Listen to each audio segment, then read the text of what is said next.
Hello and welcome back to Wrongmar. In today's English lesson we're doing something a little bit different. Today's lesson is a book talk lesson. And the book that we're going to be talking about is The Paper Bag Princess. You might not have heard of book talk before, so let me explain really quickly what it is before we get started. Well, the clue is in the name. In book talk, we talk about a book. Usually the book that we use is a picture book, because these books are great for getting us to really think deeply about some of the big philosophy questions that pop in and out of our brains. You'll see that the stories we choose to use usually have much more going on than you first might realise. The whole point of book talk is to get us to stop and think about why we believe certain things. The book that we're going to be talking about today is called The Paper Bag Princess, written by Robert Munsch. Before we start reading any of these picture books, we always do the same thing first. We take a look at the cover and we complete an OWI chart. The O stands for what I observe. That's what you can see on the cover. The W stands for I wonder. What questions pop into your head when you look at the cover? And the I stands for what you infer. Infer means what you think you know about the story. And you always give a reason why. There's usually some clues on the cover or in the title that might make you think this. So give it a try. Pause the video and write down one thing that you can observe, one thing that you wonder, and one thing that you infer from the cover of our picture book. Here's a few things that I thought about when I was looking at the cover. So one thing that I observed was a monster putting his head through a door and puffing smoke up from his nose. I don't know if it's a dragon or a Loch Ness monster, so I just said monster, because that's all I can actually see. My wonder question, I had a few actually, because once I started looking closer, a lot of questions popped into my head. I wonder what the monster wants. I wonder why the person in the picture has no shoes on. And I wonder why the book is called The Paper Bag Princess. And finally, I think that the monster might be trying to eat the person in the story because there are bones on the ground. I wonder what you observed, wondered, and inferred. Great, now we're ready to start reading our story. Now remember, this is a picture book, so the pictures tell half the story as well. Make sure you take the time to really focus on the pictures and see what little clues or messages they might be sending you about the story. When we're finished, we're going to ask a few tough questions about the things that came up in the story. Sit back, relax, and enjoy Princess. Story by Robert Munsch and illustrations by Michael Marchenko. Elizabeth was a beautiful princess. She lived in a castle and had expensive princess clothes. She was going to marry a prince named Ronald. Unfortunately, a dragon smashed her castle, burned all of her clothes with his fiery breath, and carried off Prince Ronald.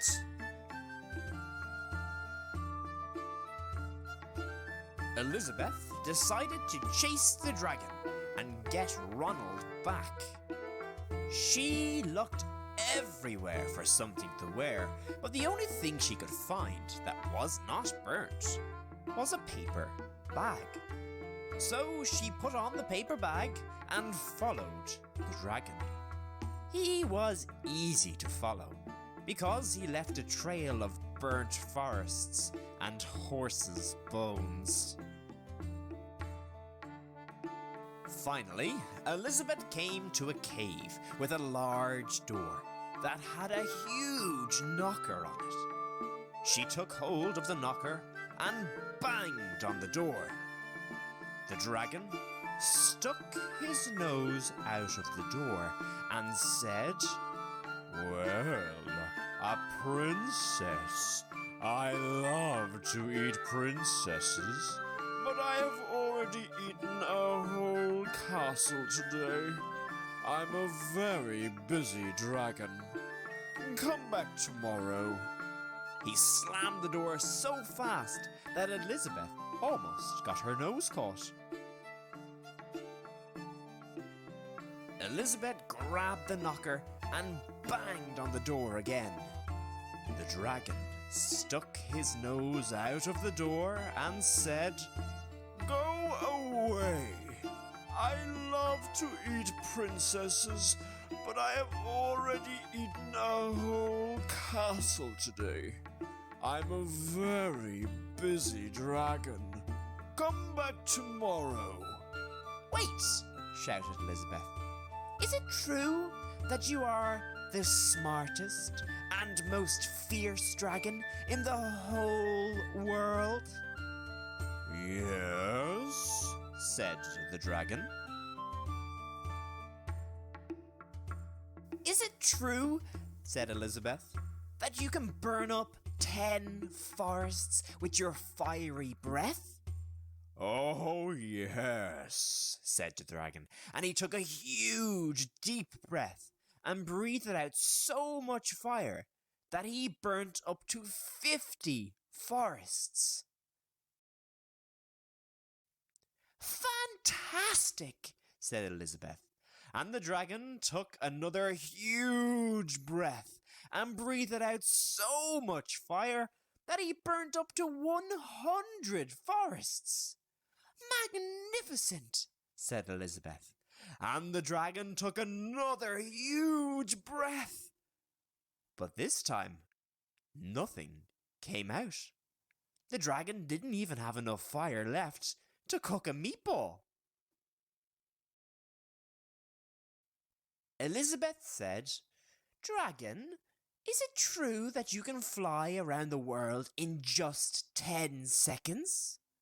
"Why, yes," said the dragon, and jumped up and flew all the way around the world in just 10 seconds. He was very tired when he got back, but Elizabeth shouted, "Fantastic! Do it again!" So the dragon jumped up and flew around the whole world in just 20 seconds. When he got back, he was too tired to talk, and he lay down and went straight to sleep. Elizabeth whispered very softly, "Hey, dragon!" The dragon didn't move at all. She lifted up the dragon's ear and put her head right inside. She shouted as loud as she could, "Hey, dragon!" The dragon was so tired, he didn't even move. Elizabeth walked right over the dragon and opened the door to the cave. There was Prince Ronald. He looked at her and said, "Elizabeth, you are a mess. You smell like ashes. Your hair is all tangled, and you're wearing a dirty old paper bag. Come back when you're dressed like a real princess." "Ronald," said Elizabeth, "your clothes are really pretty, and your hair is very neat. You look like a real prince, but you are a bum." And they didn't get married after all. There we have it, a very different fairy tale story than the ones we usually hear. The ending especially was quite different. Now, a few questions popped into my head as we were reading that story, and I was wondering, what does the person who wrote this story want us to think about? So I came up with 3 questions for you to answer. The first question I have popped into my head when I read about Prince Ronald being so rude to the princess who had saved him. He says she doesn't look like a real princess and to come back when she looked a little bit more presentable. Now, that made me wonder, what is a real princess? And what are they supposed to look like? Pause the video and give that question a bit of thought for a while. The second question that popped into my head came at the end of the story. We see how it's Elizabeth who comes to save Ronald, and I thought, you don't see that often. Usually, it's the boy who rescues the girl. So my second question is, why do you think that it's usually the boy who rescues the girl in these types of stories? Pause the video and have a think about that question. My final question popped into my head when I was looking at the pictures in this story. We see Elizabeth wearing a brown paper bag, not usually what we see princesses wearing in stories. And it got me thinking, what is a girly colour? And when you think of one, why is that colour girly? What makes a colour girly in the first place?